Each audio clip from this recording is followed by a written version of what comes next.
আমার নবী জিজ্ঞাসা করে, মা এই কবরটা কার? মহিলা কই, ইয়া রাসূলুল্লাহ এই কবরটা আমার জাদুমণি সন্তানের কবর। এবার জিজ্ঞাসা করে, মা আপনি জানেননি আপনার সন্তান কবরে কেমন আছে? আমি একটু আগে বলে গেছি, ইন্নাল্লাহা ইউসমিউ মাইয়াশা, আল্লাহ যারে ইচ্ছা করে তার কবরে তিনি কবরে কে কেমন আছে জানতে পারেন। এই জন্য আমার নবী সব উপর দিকে দেখতেন। নবীজিকে এই ক্ষমতা দান করেছেন একজন, জবান খুলে বলেন তিনি কে? আমার মরণের কতদিন বাকি আমি জানিলাম না গো আল্লাহ, মরণের কতদিন বাকি আমার মরণের বাকি আমি জানিলাম না গো আল্লাহ, মরণের কতদিন বাকি। আর আজরাইল আসিয়া যখন হস্তে দিবা দড়ি, আজরাইল আসিয়া যখন হস্তে দিবা দড়ি, তখন আমার মনা ভাই করবা লুকালুকি আমি জানিলাম না গো আল্লাহ, মরণের কতদিন বাকি আমার মরণের কতদিন বাকি আমি জানিলাম না গো আল্লাহ, মরণের কতদিন বাকি। 40 দিনের আগে বাইরে মৌতের নিশানি, 40 দিনের আগে বাইরে মৌতের নিশানি। আরে জমদুতে বা ইন্দানি বা জমদুতে বাইন্দানি বা চোখে দিয়াম আমি জানিলাম না গো আল্লাহ, মরণের কতদিন বাকি আমার মরণের কতদিন বাকি আমি জানিলাম না গো আল্লাহ, মরণের কতদিন বাকি। আর হায়াত হইল হাতে বাইরে, মত হইল পায়ে। এখান থেকে দরদ লাগাইতে দেখবেন কাইন্দা বাড়ি যাবেন ইনশাল্লাহ। বলেন, আরে হায়াত হইল হাতে বাইরে, মত হইল পায়ে। যেই জায়গা যার মরণ লেখা সেই জায়গা সে মরে আমি জানিলাম না গো আল্লাহ, মরণের কতদিন বাকি আমার মরণের কতদিন বাকি আমি জানিলাম না গো আল্লাহ, মরণের কতদিন বাকি। একটা জবান বন্ধ রাখবেন না। সন্তান মারা গেছে, মা বুড়া হয়ে গেছে, ওই বুড়া কালে মা লাঠি বড় কইরা গুরুস্থানে যায়। ও কলা গাছের বাবা, মায়ের আগে সন্তানটারে নিয়ে গেছে কে? আর জুড়ে বলো কে? এই জন্য বাজান হায়াতের কোনো গ্যারান্টি নাই, যে কোনো মুহূর্তে চলে যাওয়া লাগবে। 40 দিনের আগে বাইরে মৌতের নিশানি। 40 দিন আগে আপনার বহুত আলামত আছে, এগুলো সময় পেলে কইলাম বলি, কিন্তু আজকে কইতাম না। কি কি আলামত দেখলেই বুঝবেন যে আপনার হায়াতটা 40 দিন বাকি আছে। আইতাছে জমদূত আইতাছে, 40 দিনের আগে বাইরে মৌতের নিশানি, জমদূতেতে বাইন্দানি বাচোকে দিয়াম আমি জানিলাম না গো আল্লাহ, মরণের কতদিন বাকি। মার আগে সন্তানটারে লইয়া গেছে কে? আমার নবী ডাক দিয়া বলে, মা ও কলা গাছের মা হারা পুলা পাইন, বাবা হারা পুলা পাইন, জবানটা খুইলা বলো মা।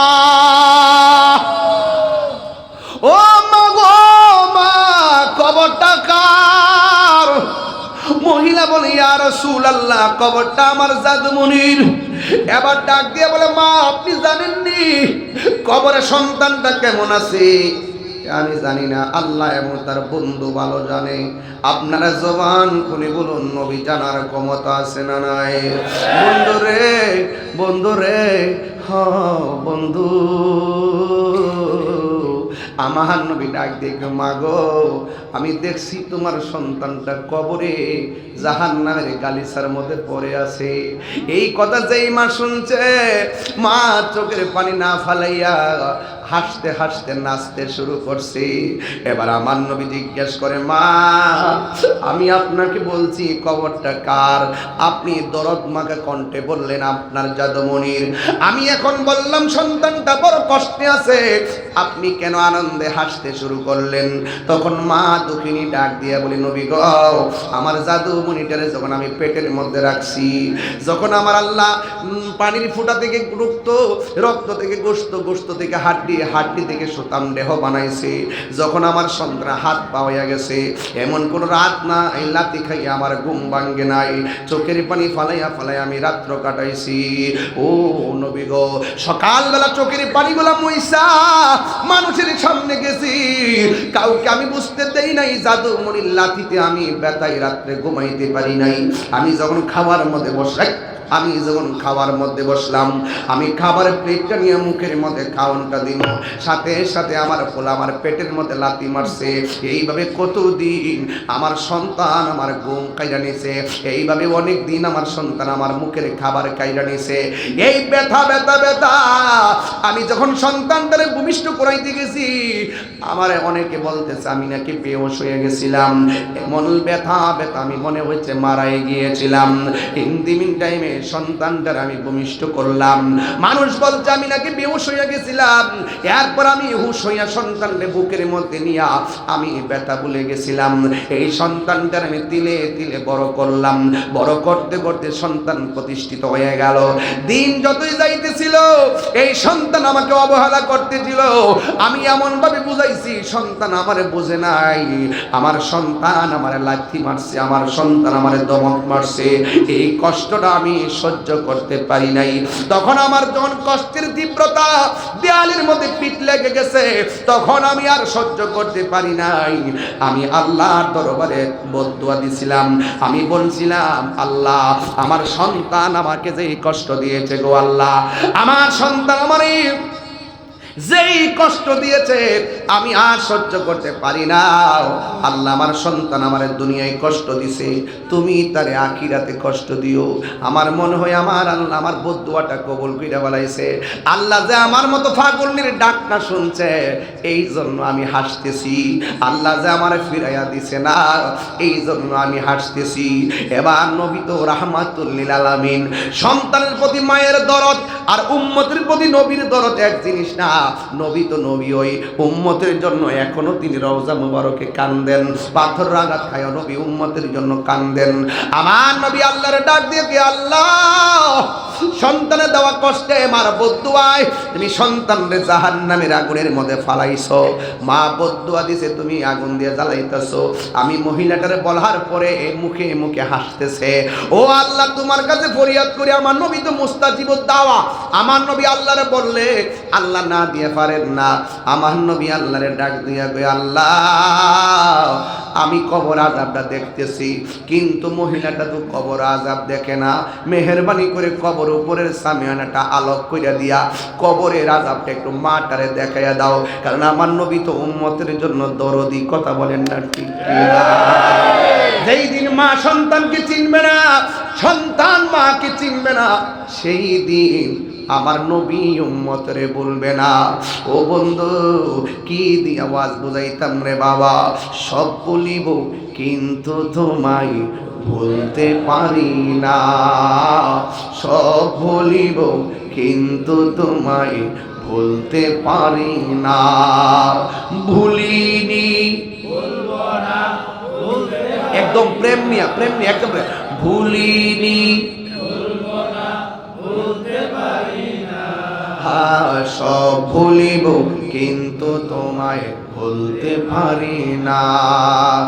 আর সে মোয়াল্লার চেয়ে দামি তুমি হও, খোদার সৃষ্টিতে তুমি শ্রেষ্ঠ ভূমি হও। আর সে মোয়াল্লার চেয়ে দামি তুমি হও, খোদার সৃষ্টিতে তুমি শ্রেষ্ঠ ভূমি হও, আরে তোমার বুকে প্রবাহিত নূরের ঝরনা, তোমার বুকে ঝরনা, সব বলিব কিন্তু তোমায় বলতে পারি না, বলুন সব বলিব কিন্তু তোমায় বলতে পারি না। বলেন সোনার মদিনা আমার প্রাণের মদিনা, সব বলিব কিন্তু তোমায় বলতে পারি না। তোমার বুকে আমার নবীর কদম পড়েছে। সুবহানাল্লাহ কয়টা রে? আপনাদের কি ঘুমে ধরে গেছে? রাত কি খুব বেশি হয়ে গেছে? আমি একটা কথা বলছি, হৃদয় টাচ করে কথাগুলো বলতেছি, একদম টাচ করে দেখেন ঘটনাটা কি ঘটে। শুধু বলে নবী উম্মতের জন্য কেমন পাগল। মা বদ্য দিছে, আল্লাহ কবুল করছে, ওই মুহূর্ত নবী সুপারিশকারী হয়ে দাঁড়ায় গেছে। আর বড় করে বলেন না সুবহানাল্লাহ। তোমার বুকে আমার নবী কদম পড়েছে, তোমার বুকে জিবরিল আমিন সদা এসেছে, তোমার বুকে আমার নবীর কদম পড়েছে, তোমার বুকে জিবরিল আমিন সদা এসেছে, আরে তোমার ছোঁয়া লেগে হলে শাহে মদিনা, নবীর ছোঁয়া লেগে তুমি শাহে মদিনা, সব বলিব কিন্তু তোমায় বলতে পারি। যুবকরা বলুন সব বলিব। এই হে ঘুমা কি লেগে জিজ্ঞেস করছ না রে? ভুলিনি না। ওরা যদি সিটাগান গাইতাম, চট্টগ্রাম গাইলে ফলে আমার পাগল হয়ে যাবে। আর ওই সিটাগাং যাই আবার এই ভাগ এই বুকাল দিলে হইতো না। হিয়ার গেলে আবার আরেকটা বুকাল আছে, এটা দিতাম নি? আগে এটা তো কলা কাছিয়া, হিরো সিটাগাং ধরুন। ও আমরা তো সিটাগাং বিভাগে করছি, তাই না? আচ্ছা আচ্ছা, তাহলে বিভাগের খেলা চলো। হ্যাঁ, বলিনি বলতে পারি না, বলিনি বলতে পারি না, সব ভুলিব কিন্তু তোমায় বলতে পারি না, বলো সব ভুলিব কিন্তু তোমায় বলতে পারি। সোনার মদিনা আমার প্রাণের মদিনা, সোনার মদিনা আমার প্রাণের মদিনা, হ্যাঁ সব বলিব কিন্তু তোমায় বলতে পারি না। Golden Madina oh my sweet Madina, I can't forget you dear Madina. ঠিক কি না বলো? মদিনা যাইতে চাই কি চাই না? এখন ভিসা নাই, যাইবেন কেমনে? মদিনা যাইতে চান কি চান না? এখন পাসপোর্ট নাই, যাবেন কিভাবে? মদিনা যাইতে চান কি চান না? বিমান ভাড়া নাই, যাবেন কিভাবে? মদিনায় যাইতে চান কি চান না? এখন আসা যাওয়ার খরচ নাই, যাবেন কিভাবে? তাই তো রাসূল বলছেন, যারা মা বাবার চেহারার দিকে একবার নেক নজরে তাকাবে, তার আমল নামায় কবুল হজের সওয়াব হয়ে যাবে। দুই হাত তুলে আল্লাহু আকবার।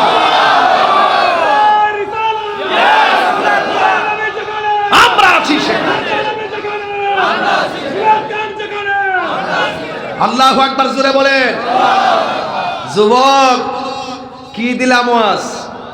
মা বাপ আছে মানে কি মক্কা মদিনা আছে? কথা বলেন ঠিক কি না? এই মক্কা মদিনায় তাওয়াফ নাই, শুধু সাইলেন্স। আব্বা কেমন আছেন? আম্মা খাইছেননি? এতটুকুই। আপনার আম্মা কোনোদিন চাইছেনি যে আমার 50,000 টাকা দে? আপনি কোটিপতি, আপনি ইঞ্জিনিয়ার, আপনি ডাক্তার, আপনি অ্যাডভোকেট, আপনি যাই হন না কেন, কোনোদিন আপনার বুড়া বাপটা চাইছেনি যে পুত্রে দেশ না 1 লাখ টাকা? চাইছে? কোনোদিন জিগাইছে তোর কত টাকা আছে? ডরে জিগা না, শরমে খুঁজে না। এই বাপের গরিব তো ইসলাম রে।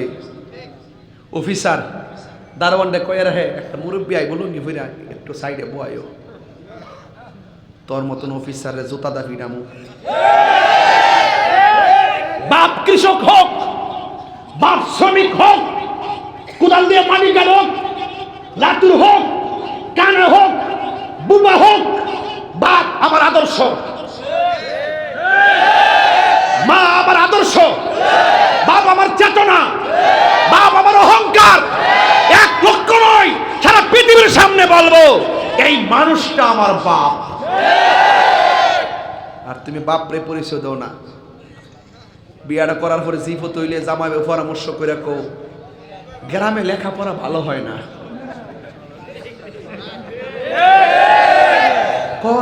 যে যুগ আসছে, যে যুগ আসছে ওই সুন্দরী দল না, ভাষা কথা কর ফইনি, ভাষা কথা কর আয়সা কর পিতা, সত্য কথা। যে শ্বশুর শাশুড়ির বিরুদ্ধে ষড়যন্ত্র করে এর গজব আছে, কথা বলেন ঠিক না বেটি? যেই ব্যক্তি মা বাবার বিরুদ্ধে কথা বলে তার গজব আছে। বুক কষ্ট হচ্ছে নাকি? সমস্যা হইতেছে নাকি? আর 10 মিনিট বাড়াই ইনশাল্লাহ। না না 12টা বাজে, আমি 12টা ফোন দিতে চাইছিলাম তাও মাঝখান। এরপরে আজকে 12টার ভিতরেই 1 ঘন্টা 3 ঘন্টার কথা বলতেছি। যদি আহত হয় আপনারা ওয়াজ মানেন আর কি, যদি মানেন আর কি, না মানেন আর কি করতাম? না মানলে তবে 10 ঘন্টা করে লাভ হইতো না, মানলে আদর। ও দেখ গ্রামের যে অবস্থা, এ শুনছো গ্রামের যে অবস্থা, একদম লেখাপড়া নাই, কি করতে হবে? না এখন তো ঢাকা ছাড়া কোনো উপায় নাই।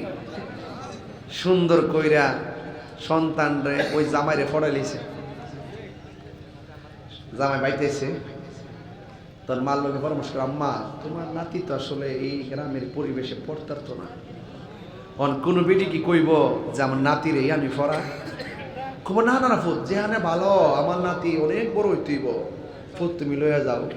সুন্দর কইরা জামাই বউ পরামর্শ কইরা সন্তান দুইজনকে লইয়া ঢাকা গেছে, যাই একটা বাসা ভাড়া নিছে। বাসা ভাড়া হইল, তার বেতন 30,000, বাসা ভাড়া হইল 12,000, আর আছে কত? 18,000 টাকা টিকা। তার যে সন্তান যে দুইটা ফরে, এটা কি গ্রাম? ফরাইতে গেলে এক একজনের দল লাগে 3,000, 3,000, 6,000, তাহলে আর আছে কত? কত আর কত আছে?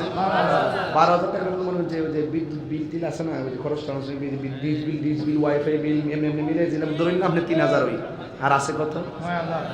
খাওয়ানোর খরচ হইল 20,000, আর ঋণ কত? 2 মাসে 2 মাস 11,000। যুগ বেজানস অত্যান মাইনাস এখন প্লাস হইতেছে। বার্ক বলে কষ্ট দিলে এরপরে 11,000 পাগল হয়ে গেছে, যুগ জানে না রে, এই ছেলে কোন ক্লাসে পড়ো? নব যাক, অসুবিধা না, বাদ দেন।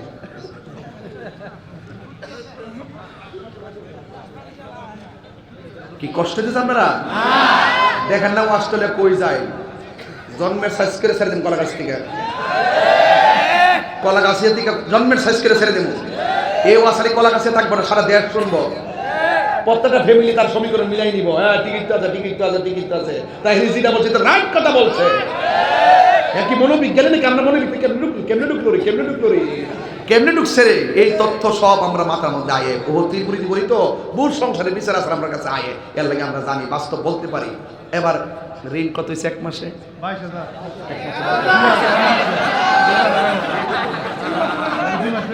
2 মাসে 22,000, 2 মাসে 3 মাসে 4 মাসে 5 মাসে। এবার জামাই বউ একটা মিটিং করতেছে, বেতন না কত আছে? ওহন দিন যত যাইতেছে ঋণ বাড়তেছে না কমতেছে? এবার জামাই বউ এখন কি করা, ওহন তো এক্সট্রা ইনকামও নাই, বাইতে যে বুঝলে তোমার লয়ে আই বুঝছো বাইরে তো আমরা বেশি সুবিধাজনক না, আর আমার বাপের কাছে বা চাই কেমনে, বাপ হতো বেকার, একটা কাম করো তাহলে আপাতত আমি তুমি বাড়ি কয়েকটা মাস থাকো, ঋণটা শেষ করি, আল্লাহ কাছে আবার সুবিধা করে আমি পরে সুন্দর করে হ্যাঁ বাড়িতে জিহুত লেগে গেছে, যায় মারে যায় কইতেছে আম্মা তোমার নাতি তোমার ছাড়া তাই না।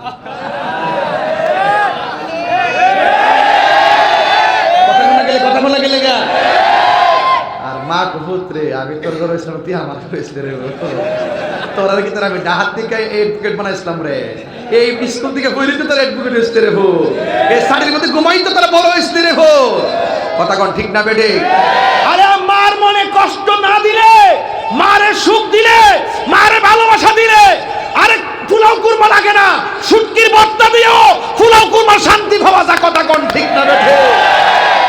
আর বাবা ফ্রে কষ্ট দিয়া ফুলাও কুরমা খাইলো কোনো শান্তি শান্তি আছে নাই। মা কেন এত দামি জানে না সকলে বলো আমার যুবক ভাইরা পাগল হয়ে যাও দামি জানে না সকলে জানতো যদি পরত দেখে কোরআন হাদিস খুলে একটি হজের সওয়াব মিলে একটি হজের এ মাকে একবার দেখিলে দেখিলে মা কেন এত দামি জানে না সকলে বলো মা কেন এত দামি জানে না সকলে দুটি বছর পানি করালো মায়ের বুকের দুধ কুলে পিঠে নিয়ে আমায় দিতে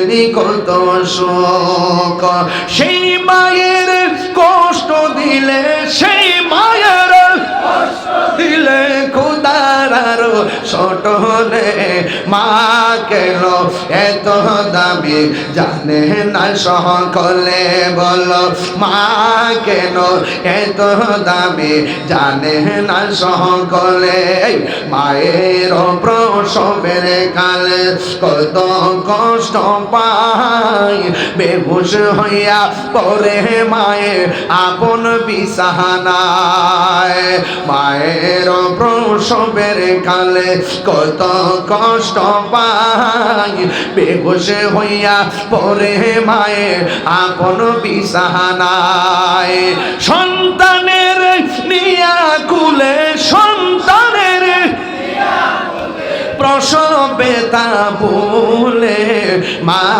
কেন এত দামি জানে না সকলে বলো মা কেন এত দামি জানে না সকলে জোরে জোরে কি আল্লাহু আকবার বলা যাবে না? হাই রে মার দুয়ার দ্বারা ওলি আল্লাহ হওয়া যায় কি যায় না? মা একদিন ডাক দিয়ে ফুতরে কইতাম নি কথাটা মা ডাক দিয়ে ফুতরে দরজাটা লাগাই জানালাটা লাগাইয়া দে জানালার পাট বন্ধ কইরা দে এখন জানালার পাট হলো দুইটা এখন মা তো বলছে পাট বন্ধ কইরা দে আমি কি উপরের পাট বন্ধ করব না নিচের পাট বন্ধ করব এই কথা বই না সন্তান জানালার পাশের মধ্যে গেল ওই মুহূর্তে সন্তান দেখতেছে মা ডান কাত থেকে বাম কাতে শুয়ে গেছে যেই মাত্র পিছ দিয়া শুয়ে গেছে সন্তানকে মাকে আর সন্তান ডাক দেই নাই ডাক না দিয়ে বলতেছে আমার আম্মা যা আমারে বলছে জানালাটা লাগাইবার জন্য আমার মা তো নিচটা লাগাইবো না উপরটা লাগাবো এটা বলে নাই ও পৃথিবীর মানুষ মা ঘুমাই গেছে মার ডাক দেই নাই সারাটা রাত সন্তানটা জানালার পাশে দাঁড়ায় রইল মা যখন ঘুম থেকে উঠে গেছে ওইটা দেখতেছে সন্তানটা দাঁড়ায় রইছে এবার সন্তানটার দিকে তাকাইয়া মা দুঃখিনী ডাক দিয়া বলে ও বাবা রাত্র সকাল হয়ে গেছে তুমি দিগু এখনো জানালার পাশে দাঁড়াইয়া রইছো সন্তানটা ডাক দিয়া বলে মা ও মাগো তুমি আমারে বলছিলে রাত্রে জানালার পাট লাগাইতাম ডাইনেরটা লাগাইতাম না বামেরটা লাগাইতাম বলো নাই নাকি দুইটা লাগাইতাম তুমি আমারে বলো নাই গরমের দিন দরজা বন্ধ করলে জানালা লাগাই ফেললে গরম লাগতো এই জন্য আমি একটা পাট লাগাইছি আরেকটা পাট খুললা রাখছি আরেকটা পাট লাগাইছি আরেকটা পাট খুললা রইছি তখন ওই মুহূর্তে মার দুগিনীর চোখের পানি চল চল করতেছে মাগো তোমার মতো নই না কেহ আমায় কোলে টানি মাগো তোমার মতো লই না কেহ আমায় কোলে টানি আঁচল দিয়ে মোচে নাকি আল্লাহু আকবার বল না কেন আঁচল দিও মুছে না কেউ আমার চোখের পানি রে মা জননী আমার যার মা নাই সে বাড়িতে কার মা কইয়া ডাক দিব আমার আব্বা দুনিয়াতে নাই বাড়িতে গেলে ঘরের দরজা দেখলে